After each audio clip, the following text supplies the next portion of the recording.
The 500-hour night on planet Etheron not only extinguished the sunlight but also froze the minds of every living creature. As alien cadets succumbed, one by one, to the cold, only a human held the key to fire from strange ice crystals. And now, they must choose: trust or betray. The edge of Etheron's northern glacier gleamed with the final rays of twilight. Marina Hughes watched as the sun, a pale orange disk barely distinguishable from the horizon, made its final descent. Unlike Earth's gentle 24-hour cycle, this planet observed a different rhythm. Once that sun disappeared, it would not return for 500 hours, nearly 21 Earth days of uninterrupted darkness.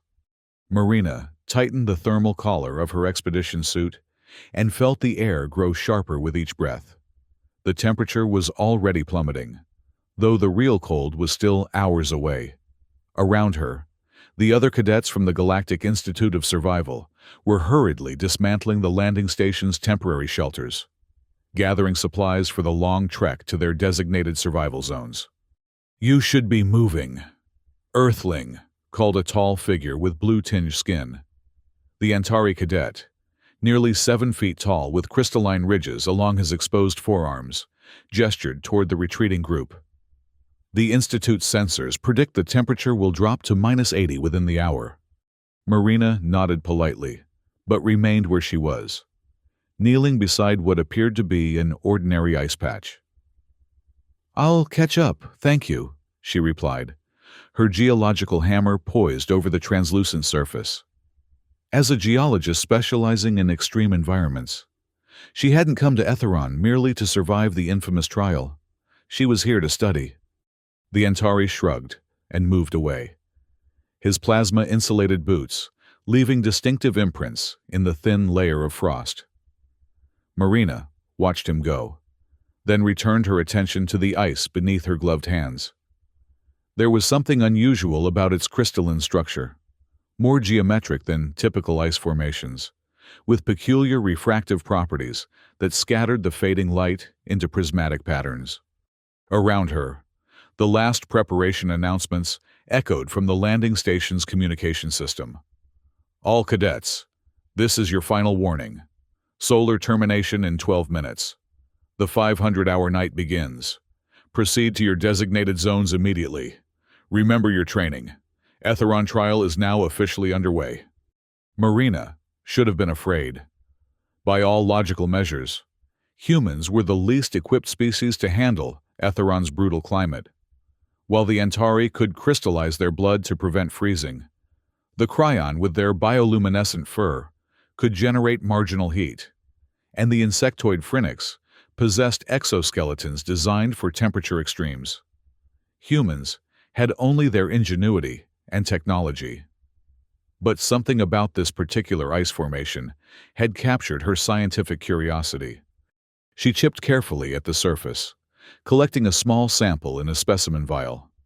As the fragment broke free, she noticed it felt unusually dense, almost metallic in weight despite its transparent appearance.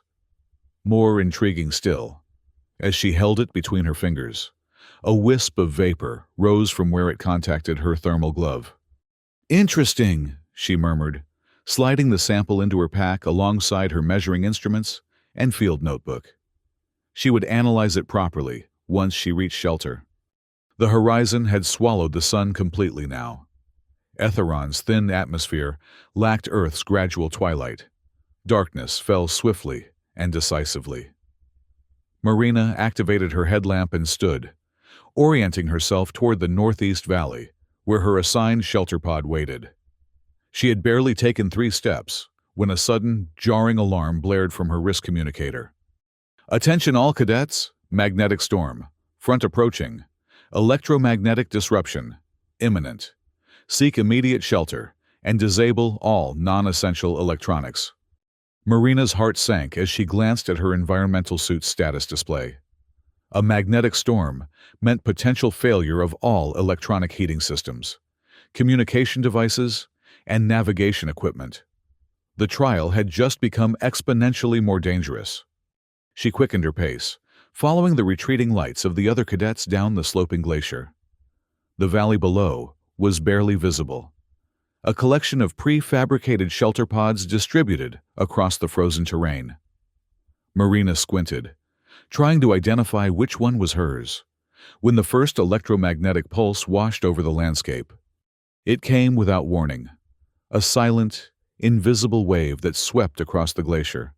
One by one, the distant lights of electronic devices flickered and died. Marina felt her suit's heating system sputter and fail, her headlamp dimming to uselessness. Around her, panicked shouts erupted as cadets realized what was happening. "Systems failure! My thermal regulator is offline! Cannot restore power!"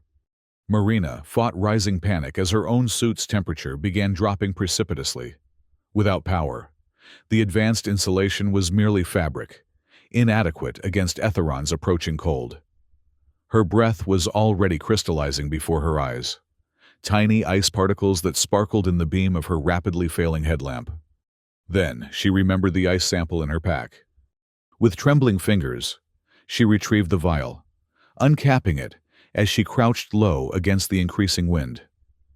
The crystal fragment remained oddly warm to the touch, almost as if it were resisting the ambient temperature. Marina's scientific mind raced through possibilities. Was it generating heat through some unknown chemical reaction? Some form of radiation? A crash in the darkness nearby startled her. A figure stumbled toward her, one of the Antari cadets, his normally composed features contorted with pain. "Help," he gasped, his blue skin taking on a dangerous purple hue that Marina recognized as the Antari equivalent of hypothermia. Thermal system failed. It was Rian, she realized, one of the few cadets who had treated her with anything other than dismissive tolerance during their orientation. His crystallizing blood adaptation was meant for moderate cold, not the severe drop that came with nightfall on Etheron. Without his thermal equipment, he was in immediate danger. "Here," Marina said, guiding him to crouch beside her in the shelter of a small ice outcropping. "I have something that might help." She held the ice crystal between them, studying it intently. If it was generating heat, however minimal, it might buy them enough time to reach shelter. But how to amplify its effects? Marina dug through her pack, searching for anything that might help. Her fingers closed around her field notebook, the standard-issue piezoelectric fire starter clipped to its cover. It was a simple device, designed to produce a small spark for lighting emergency fires in oxygen-compatible atmospheres. Etheron's atmosphere contained trace oxygen, but not enough to sustain conventional combustion. Still, the spark might trigger something in the crystal's unusual composition. "What are you doing?" Ryan asked, his voice weakening as his body fought against the cold. "Testing a theory," Marina replied, positioning the crystal on a flat piece of ice before them. She clicked the fire starter next to it, and a small spark leapt from the device. Nothing happened. Marina frowned, then had another thought. She brought the crystal closer to her face and exhaled gently across its surface. A thin layer of moisture from her breath condensed on the crystal, and she quickly tried the spark again. This time, the result was immediate and astonishing. The crystal ignited with a brilliant purple flame that cast eerie, dancing shadows across the ice. It burned steadily, emitting a heat so intense that Marina and Ryan instinctively leaned toward it. The flame was unlike anything Marina had seen, violet-hued and strangely contained, as if the crystal itself was the fuel yet remained unconsumed. "Impossible," Ryan whispered, his voice strengthening as the heat reached him. "What is it?"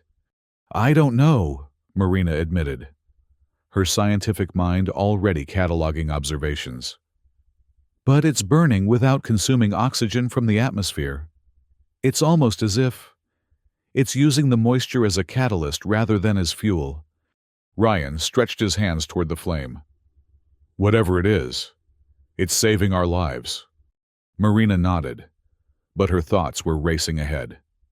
If this one small crystal could produce such heat, what might a larger collection do? Could they generate enough warmth to survive the night? We need more of these, she said decisively, retrieving her geological hammer from her pack. And we need to find better shelter than this outcropping. She scanned their surroundings, the purple flame illuminating perhaps 20 meters in each direction. To their north, she spotted what appeared to be a shallow cave in the glacier wall. Not ideal, but better than their exposed position. There, she pointed. Can you walk? Ryan nodded, clearly revitalized by the heat. The cave. Yes, I'll bring our light source. Marina carefully lifted the burning crystal, cradling it in a small metal sample dish from her pack. The heat was intense but not unbearable, and the flame continued to burn steadily. They made their way slowly to the cave entrance, the harsh wind at their backs.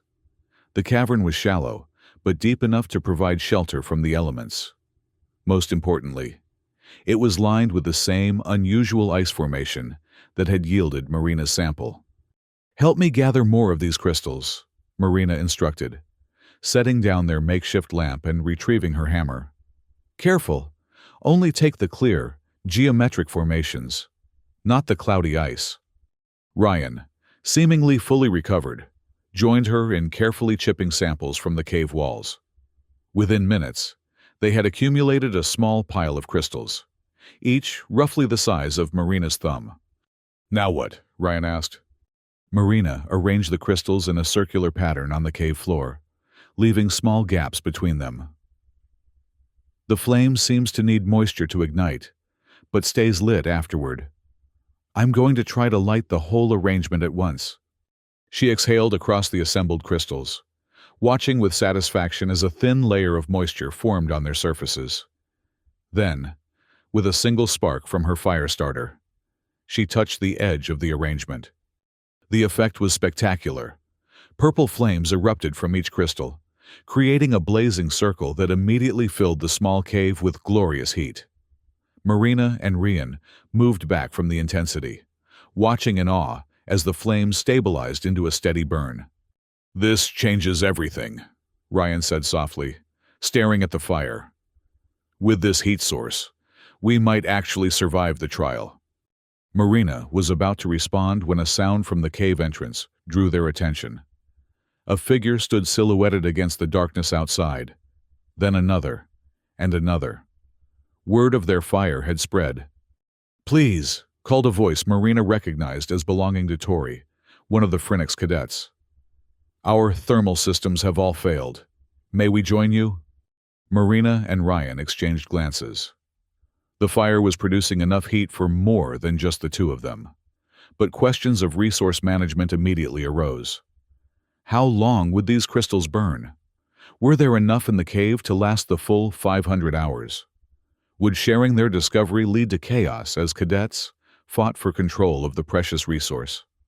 But the alternative was unthinkable. Outside, temperatures would soon drop to levels that would kill even the most cold-adapted species. Already, rumors circulated that some cadets had succumbed to the cold in the first hour of darkness. Come in, Marina called finally, but carefully, and we'll need to establish some rules for sustainability.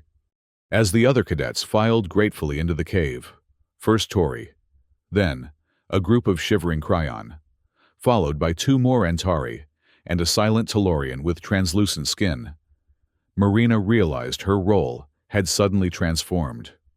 She was no longer just a scientist or even a cadet. She had become, by virtue of her discovery, the keeper of their only hope for survival. And the 500-hour night had only just begun. The purple glow illuminated faces, etched with equal parts relief and apprehension. Marina counted 8 cadets total, including herself and Ryan, a diverse collection of species, all drawn to the improbable warmth in the midst of Etheron's lethal night. What is that substance?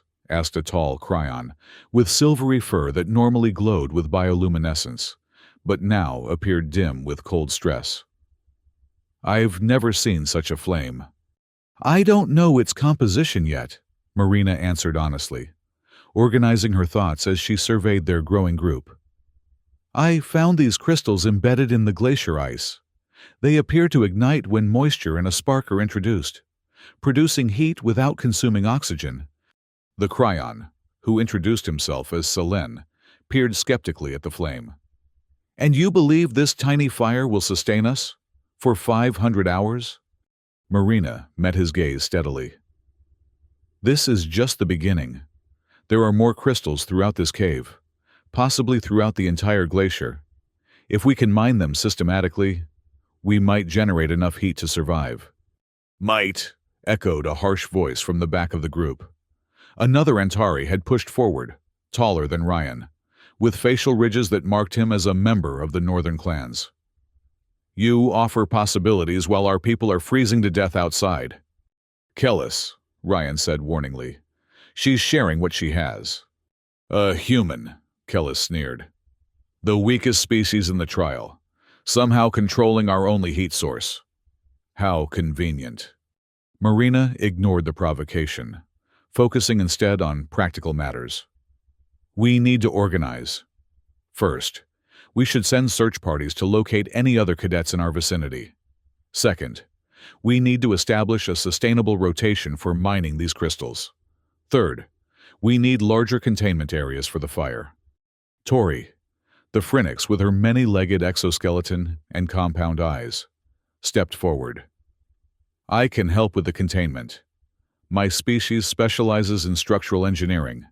If you can provide heat, I can build a more efficient chamber to distribute it." "I can assist with the mining," offered Ryan. "Antari have natural resistance to ice fracturing." One by one, the cadets began volunteering for tasks, their initial suspicion giving way to practical cooperation.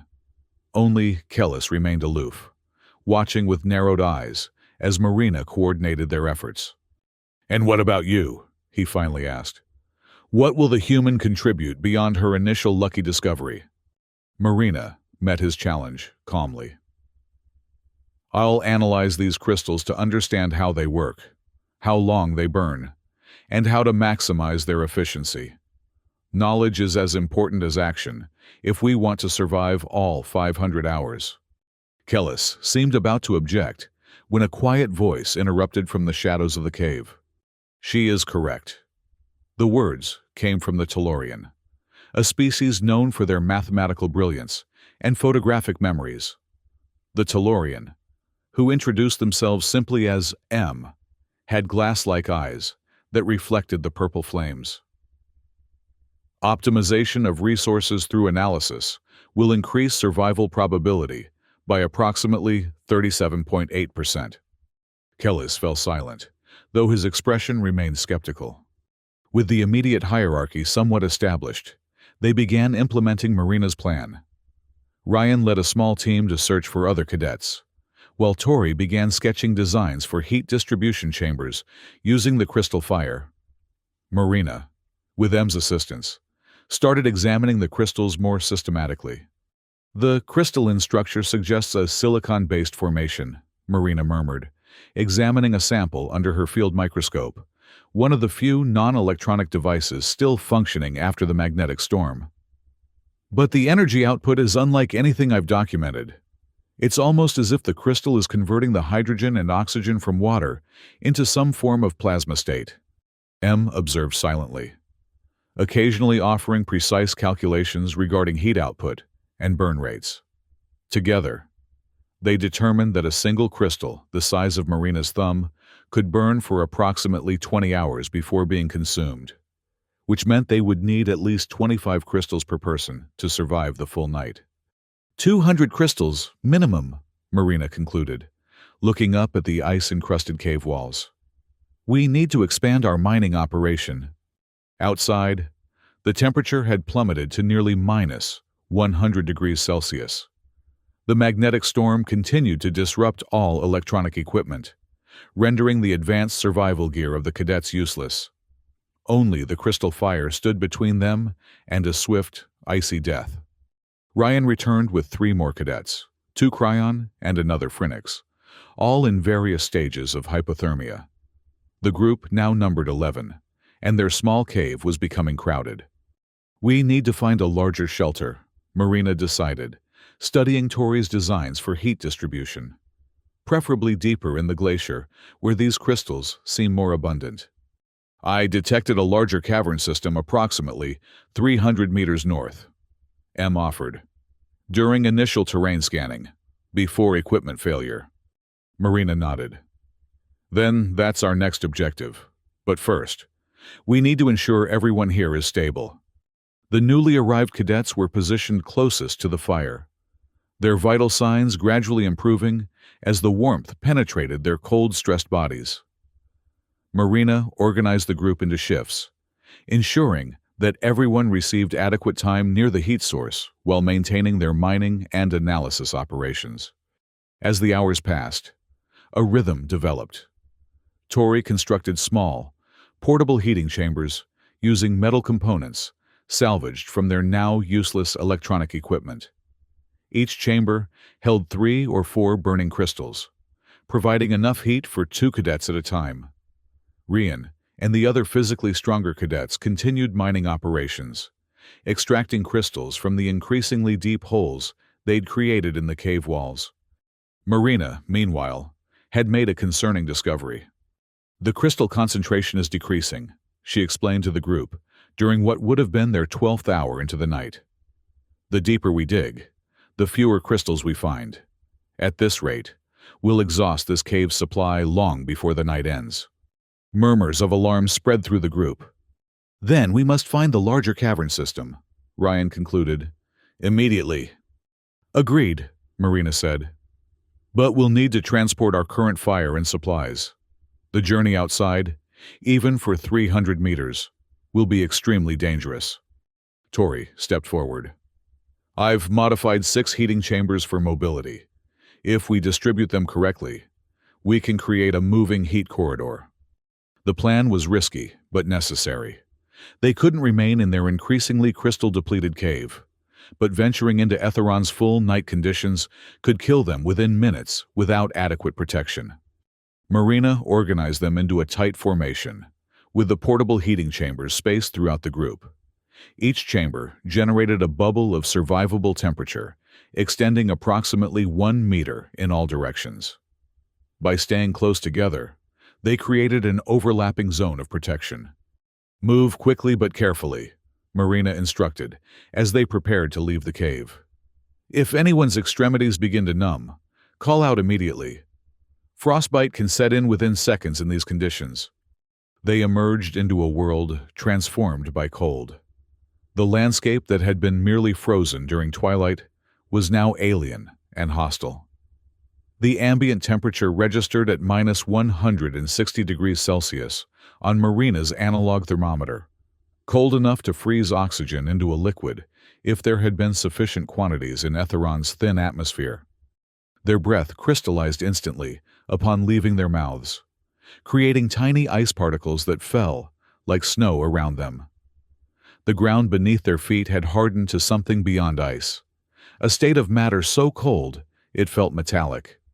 Keep moving, Marina urged, leading the group northward according to M's directions. The longer we stay outside, the more heat we lose. They trudged forward in their tight formation, each step requiring enormous effort against the increasingly bitter wind. The portable heating chambers worked as designed, maintaining their small bubble of survivable temperature. But Marina could feel the cold attacking any exposed skin with vicious intent. They had covered perhaps 100 meters when Kellis, who had positioned himself near the front of the group, suddenly stopped. There's a fissure ahead, he called back, pointing to a dark line cutting across their path. Too wide to jump safely. Marina moved forward to assess the obstacle. It was a crack in the glacier approximately 2 meters across, extending east and west as far as their limited visibility allowed. Below, darkness suggested a significant drop. We'll have to go around, she decided, studying their options. East looks more stable. That will add considerable distance to our journey, Kellis objected. West is more direct to the cavern system. East is safer, Marina insisted, noting the unstable ice formations to the west. We can't risk... Her words were cut short by a grinding, cracking sound beneath their feet. The ice was shifting. "Everyone back!" she shouted, but it was too late. The section of ice where they stood suddenly tilted, sending 3 cadets, including Rian, sliding toward the fissure. Marina lunged forward, managing to grab Ryan's hand as he teetered on the edge. But the other 2 cadets, both Cryon, disappeared into the darkness with terrified cries. "Hold on!" Marina called to Ryan, who dangled precariously above the abyss. The extreme cold made her muscles scream in protest as she strained to maintain her grip. Tori and another cadet rushed to help, grabbing Marina's shoulders to anchor her as she pulled Ryan back from the edge. Together, they managed to drag him to safety. But the cost had been high. 2 cadets lost, and one of their precious heating chambers had fallen into the fissure. The group huddled in shocked silence, their formation now broken, the cold pressing in more insistently. "We need to keep moving," Marina finally said, her voice thick with the grief of their losses, but firm with resolve. "East, as quickly as possible." No one argued this time. They reformed their tighter group, redistributing themselves around the remaining heating chambers, and continued their perilous journey along the eastern edge of the fissure. After what felt like hours, but was likely only 20 minutes, they found a narrower section they could cross using a fallen ice column as a makeshift bridge. One by one, they carefully traversed the gap. The heating chambers passed from hand to hand to maintain their protective bubble. Beyond the fissure, M indicated they were close to the cavern entrance, just 50 more meters through the brutal cold. They had nearly reached their destination when another sound cut through the howling wind, a voice calling for help. Marina paused, peering into the darkness. "There!" Tori pointed with one of her many appendages. "Another cadet!" Approximately 30 meters to their west, a lone figure struggled through the snow, a Tellurian like M, but clearly suffering from extreme cold exposure. Their normally translucent skin had taken on a dangerous blue tint. "We have to help them," Marina decided immediately. "It's too risky," Kellis objected. "We barely have enough heat for ourselves." Marina fixed him with a steady gaze. "We don't leave anyone behind." Without waiting for further discussion, she grabbed one of the portable heating chambers and started toward the stranded cadet. Ryan quickly joined her, providing additional protection with his larger frame against the cutting wind. They reached the Tellurian just as they collapsed into the snow. Working quickly, Marina and Ryan positioned the heating chamber close to the unconscious cadet, allowing the warmth to gradually penetrate their frozen limbs. "They're still alive," Marina confirmed, checking for vital signs. "But barely. We need to get them to the cavern immediately." Together, they carried the Tellurian back to their group, which had now reached the cavern entrance, a dark opening in the glacier wall that promised shelter from the wind, if nothing else. As they filed into the new cavern, relief washed over them. M's memory had been accurate. The space was vastly larger than their previous shelter, extending deep into the glacier, with multiple chambers branching off a central area. Most importantly, the walls glittered with embedded crystals, far more than their previous location had contained. "We made it," Ryan breathed, helping Marina position the unconscious Tellurian near one of the heating chambers. "And look at all these crystals." Marina nodded, already assessing their new environment with a scientist's eye. "This isn't just a larger supply, it's a different formation entirely. The crystals here are bigger, more structured." Indeed, the ice walls of the cavern were studded with crystals, twice the size of those they'd harvested previously, their geometric patterns more complex and distinct. As the group settled into their new shelter, establishing a central heating area and beginning to mine the abundant crystals, Marina turned her attention to the rescued Tellurian. Their condition was stabilizing as warmth returned to their system, but they remained unconscious. "Will they survive?" Ryan asked quietly, kneeling beside Marina. "I think so," she replied, checking the Tellurian's pulse. "Tellurians have remarkable recovery capabilities, but it was close. You risked your life to save them, Ryan observed. Kellis wouldn't have done the same. Marina shrugged. This trial isn't about individual survival. If we turn against each other, none of us will make it through the night.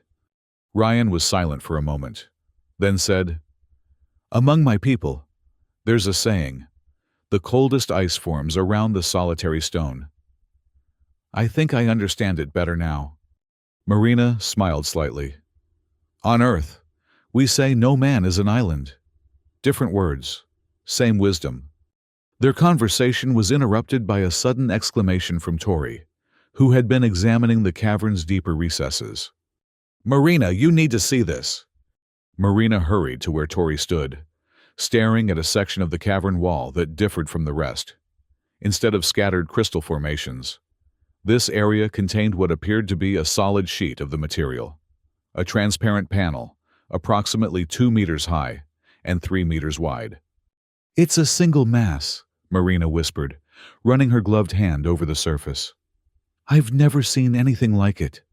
Em had joined them, their glass eyes reflecting the purple light from their heating chambers. This formation suggests deliberate structure. The probability of natural occurrence is infinitesimal. Marina felt a chill that had nothing to do with Etheron's temperature. Are you suggesting this was constructed? The evidence is compelling, Em replied. These crystals may not be natural formations at all, but remnants of technology, or life, that once existed here. The implication was staggering. If these heat-producing crystals were artifacts of a previous civilization on Etheron, it would rewrite everything they knew about the planet's history. More immediately, it might mean their fire source was finite and irreplaceable, a non-renewable resource they were rapidly consuming. Marina carefully extracted a small sample from the edge of the crystal sheet, intending to examine it more closely under her field microscope. As she worked, the rescued Tellurian regained consciousness, immediately engaging in rapid communication with Em in their native language.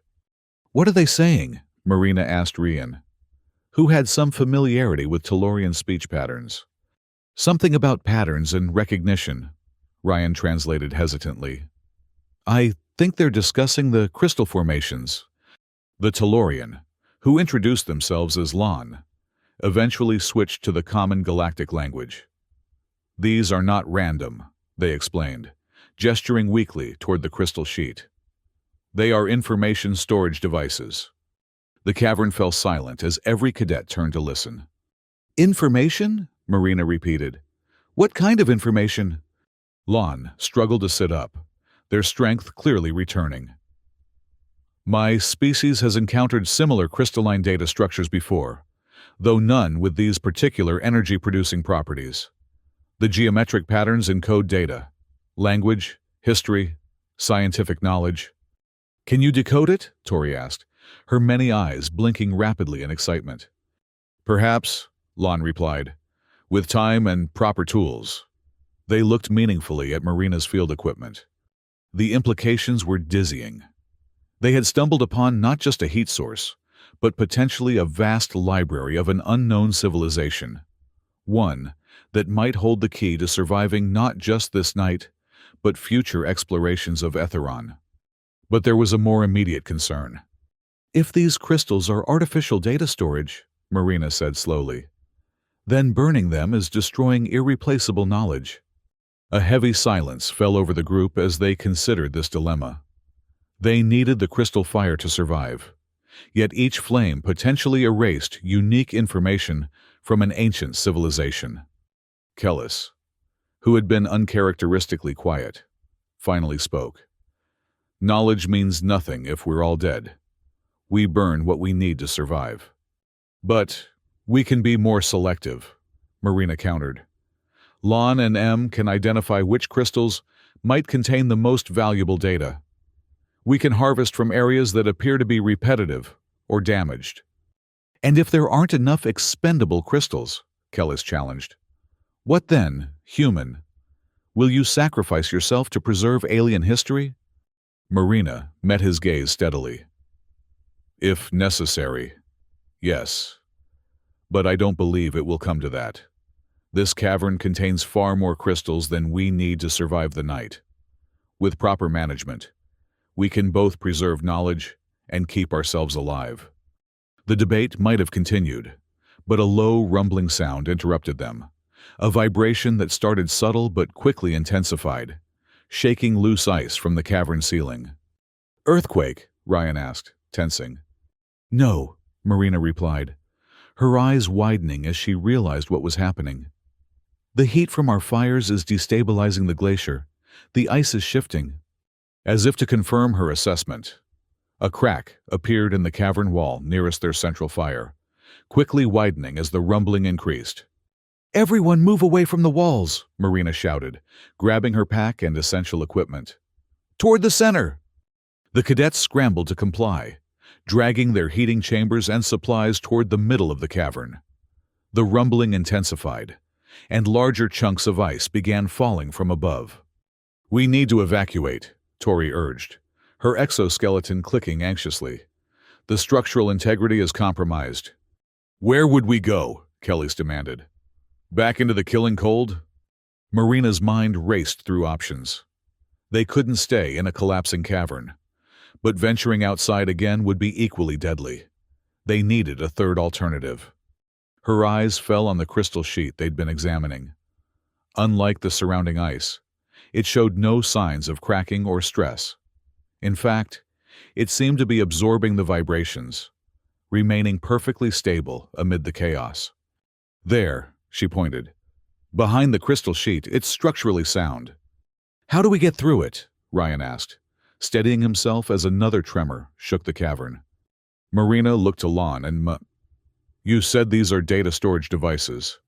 Is there any way to access them? Open them?" Lon's glass eyes narrowed in concentration. "Theoretically, yes.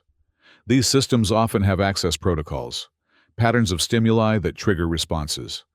"What kind of stimuli?" Marina pressed, aware that time was running short as the cavern continued to deteriorate around them. "Light patterns, typically," M answered. "Specific wavelengths in specific sequences." Marina thought quickly. "The purple flame. It's a unique wavelength. Would that work?" Lon and M exchanged glances. "Possibly," Lon conceded. "But the sequence would be crucial." A large section of ceiling collapsed nearby, sending cadets scrambling. "We don't have time to decipher the perfect sequence," Marina decided. "We'll try a simple pattern and hope it's close enough."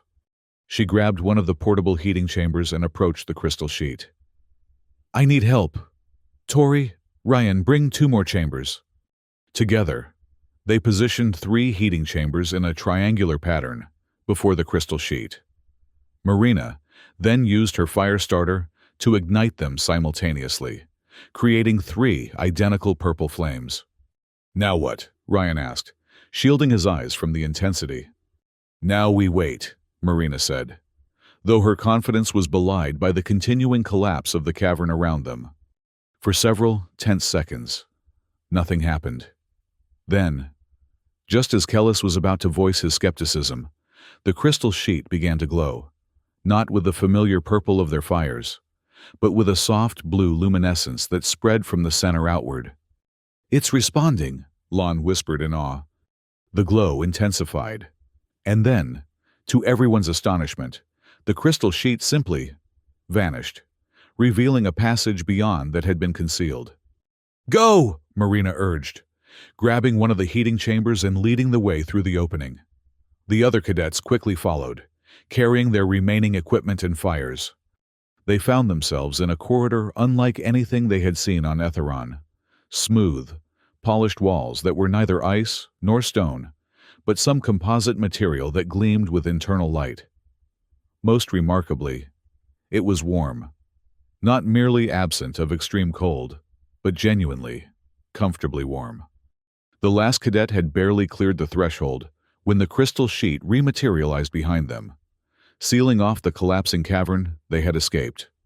"Impossible," Kellis breathed, touching the wall beside him. "What is this place?" "I believe," Lon said slowly, "we have found an Etheron habitation module a dwelling of whoever, or whatever, created the crystals.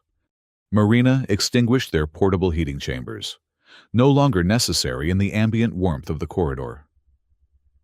"Can you read any of the markings?" she asked, gesturing to subtle patterns etched into the walls. Lon moved closer, their glass eyes reflecting the soft illumination. "It will take time to decipher fully, but the basic structure suggests a direction indicator.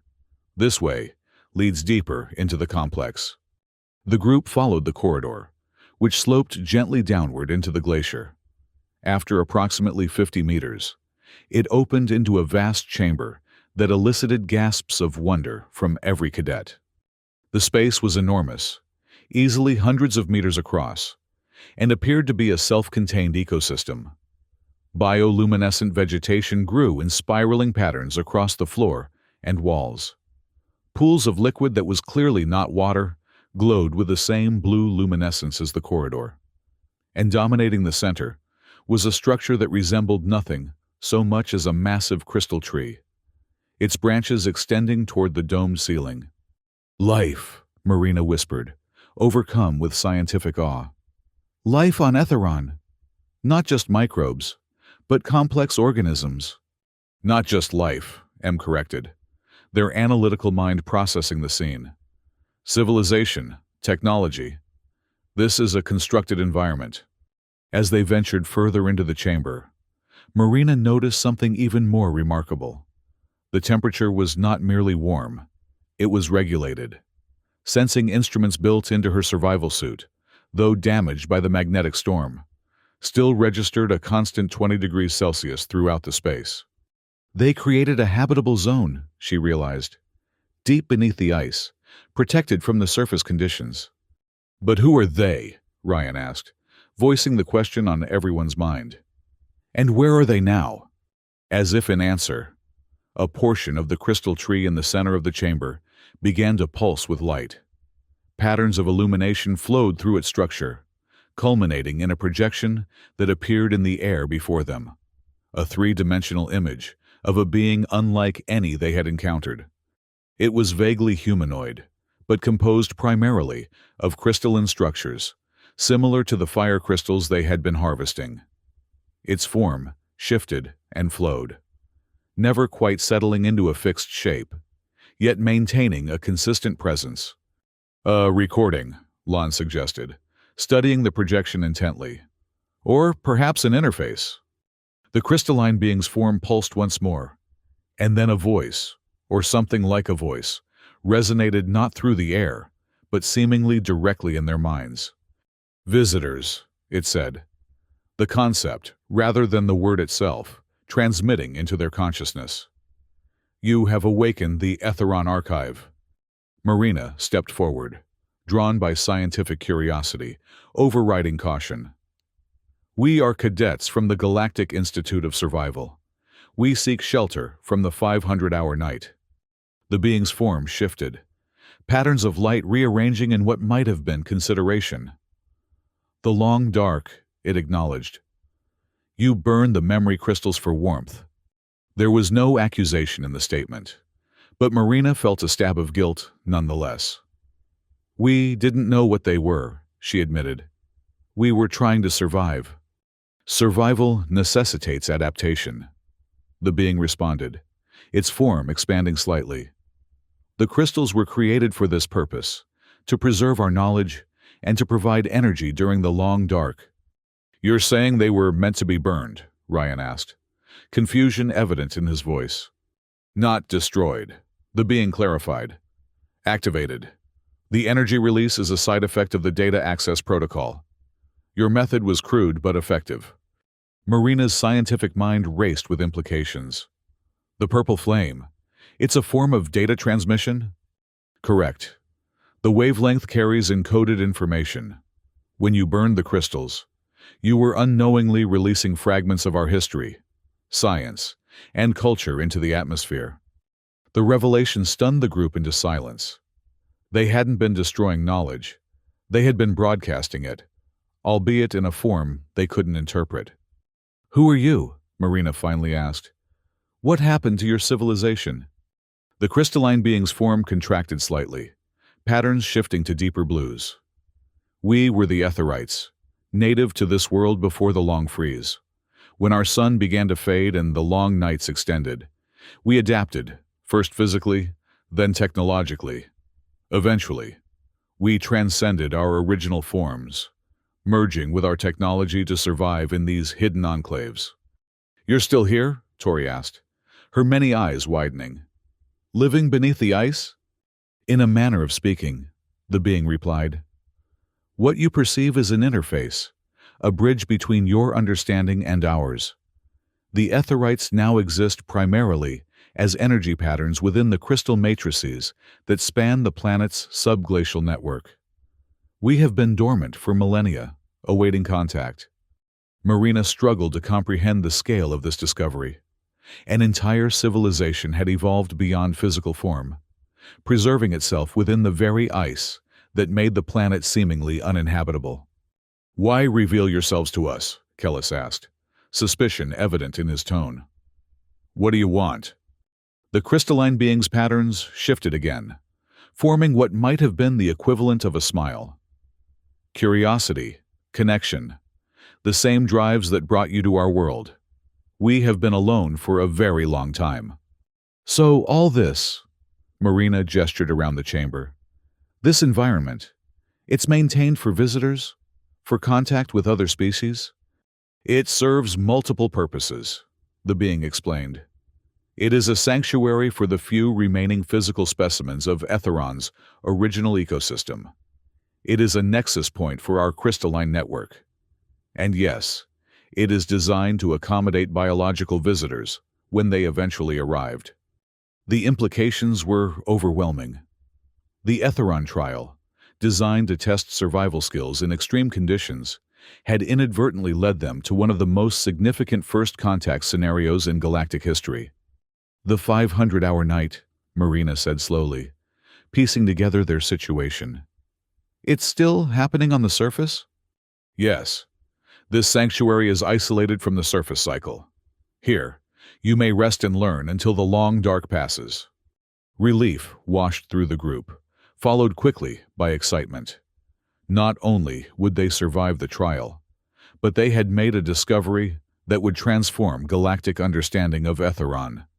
"We would be honored to learn from you," Marina said, addressing the crystalline being with newfound respect.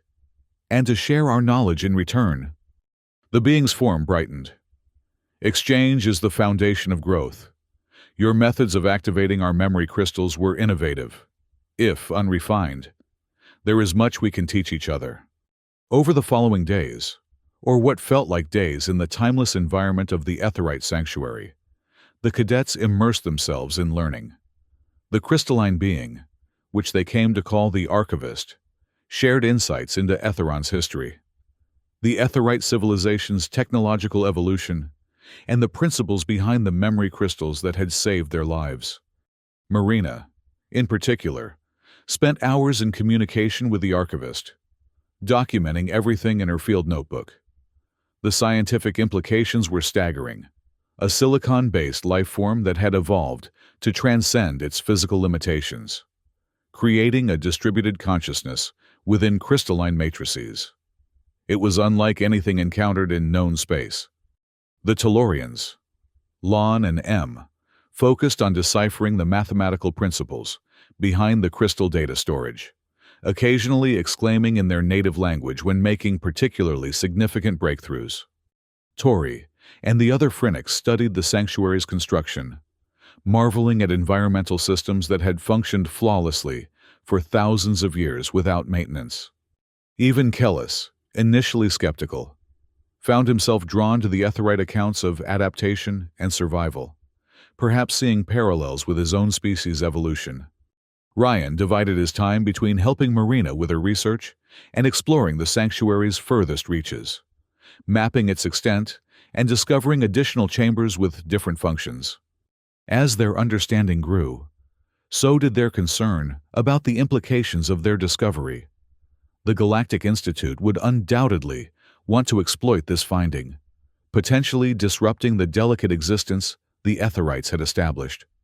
What will happen when we return to the surface? Marina asked the archivist, as their time in the sanctuary neared its end. When we report what we found. The crystalline being's form shifted in what they had come to recognize as contemplation.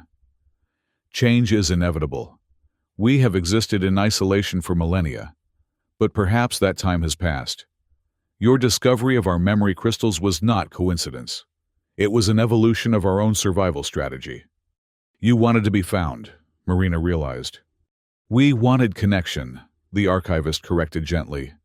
Isolation, even for beings such as ourselves, becomes its own form of entropy.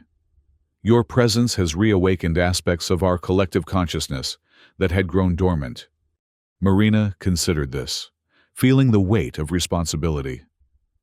We can't control how others will respond to this discovery. No living being can predict all outcomes. The archivist agreed. But intentions shape possibilities. Your group sought knowledge alongside survival. That intention resonates with our own. The conversation was interrupted by Rian, who entered the chamber with excitement evident in his crystalline features.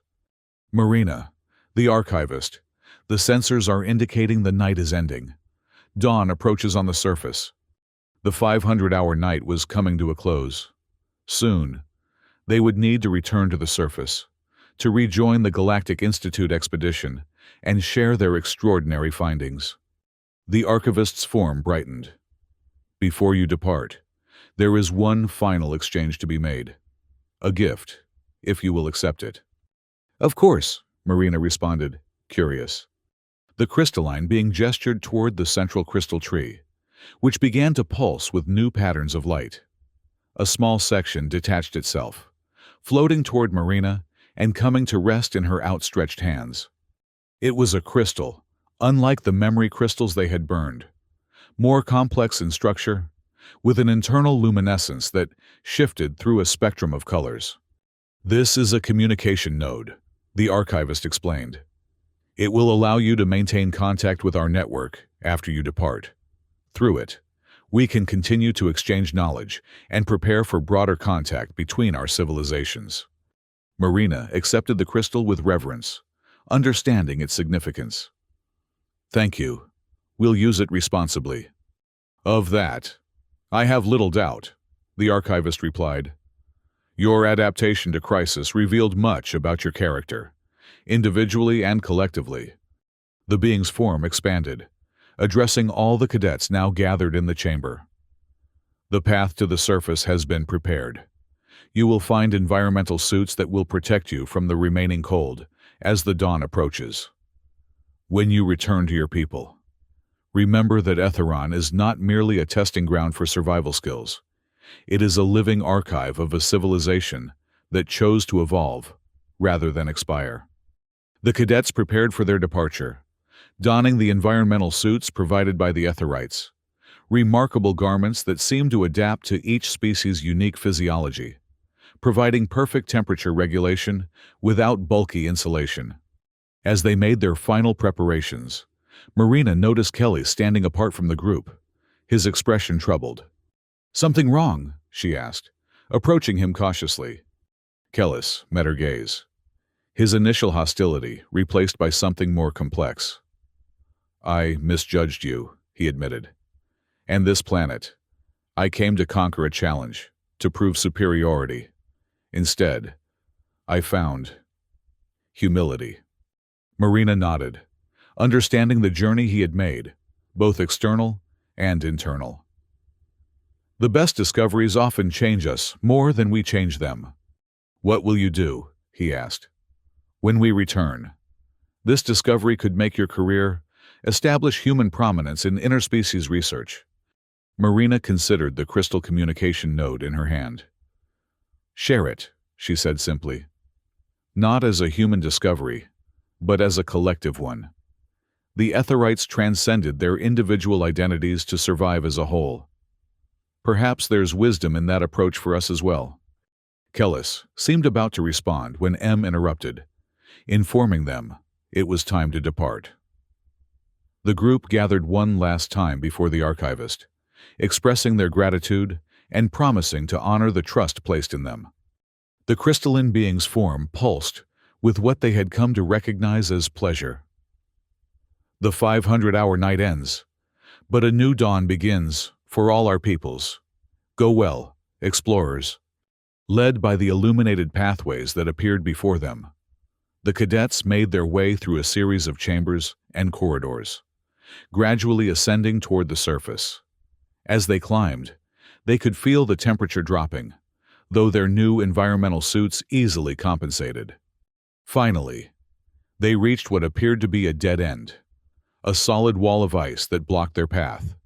Before anyone could question it, the wall became transparent, then simply vanished, revealing the surface of Etheron beyond.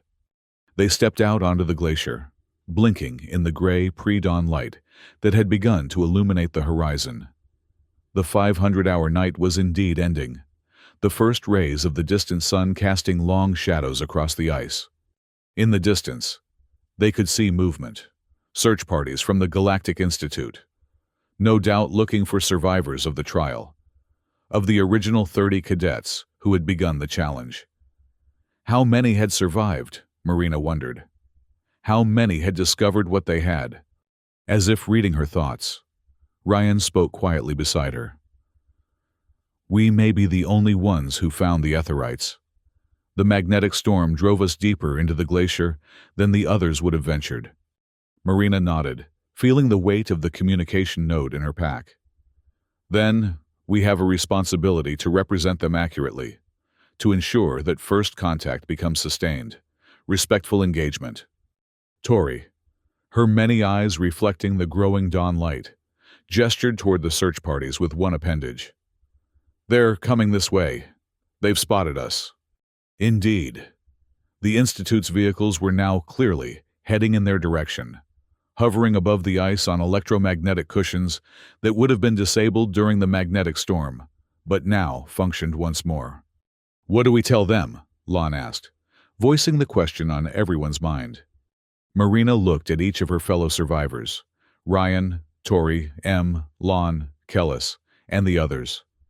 Despite their different species, physiologies, and initial conflicts, they had become something more than individual cadets. They had become witnesses to something extraordinary, keepers of a connection that transcended their individual interests. The truth, she said finally, but together, as one voice. The Etherites trusted us collectively, not individually. The others nodded in agreement, forming a united front as the Institute vehicles approached. As the first vehicle reached them, its canopy opening to reveal the concerned face of the trial supervisor, Marina felt a profound sense of transition. The 500-hour night had been a test of survival. Yes, but it had become so much more. A journey of discovery, adaptation, and connection that would ripple through galactic society for generations to come. The dawn continued to brighten, casting a golden glow across the glacier. Behind them, invisible now, but undeniably present, the crystal network of the Etherites hummed with renewed purpose. Before them, representatives of the galactic community approached, unaware of the profound changes about to reshape their understanding of Etheron. And between these worlds stood Marina and her fellow cadets, transformed by fire and ice, by darkness and light, by the challenge of survival and the miracle of connection. The 500-hour night had ended. A new day was beginning. The Institute supervisor approached with evident relief, scanning the group of survivors. "Remarkable," she said, her voice carrying across the ice. "When the magnetic storm hit, we feared the worst. How did you manage to survive the cold?" Marina exchanged glances with her companions before responding. "We discovered something unexpected beneath the ice," she said carefully. "Something that changes everything we thought we knew about Etheron." The supervisor's expression shifted from relief to curiosity. "Explain." Instead of words, Marina reached into her pack and removed the communication node. As it made contact with the air outside her insulated bag, it began to glow, pulsing with gentle light in a rhythm that seemed to match their collective heartbeats. The supervisor stared at the crystal, then at the united group of cadets from different species standing together. "What is that? What happened down there?" "A better question," Marina replied, holding the crystal where they all could see it, "is what happens next." As if in answer, the crystal's light intensified, projecting a small version of the archivist's form above their heads. A greeting and a promise. A bridge between worlds that had been separate for too long. The 500-hour night had tested them, nearly killed them, and ultimately transformed them. But the real challenge, and the real opportunity, was just beginning. And as the sun of Etheron climbed higher in the sky, Marina Hughes, human scientist, survivor, and now ambassador, prepared to tell a story that would change the galaxy forever.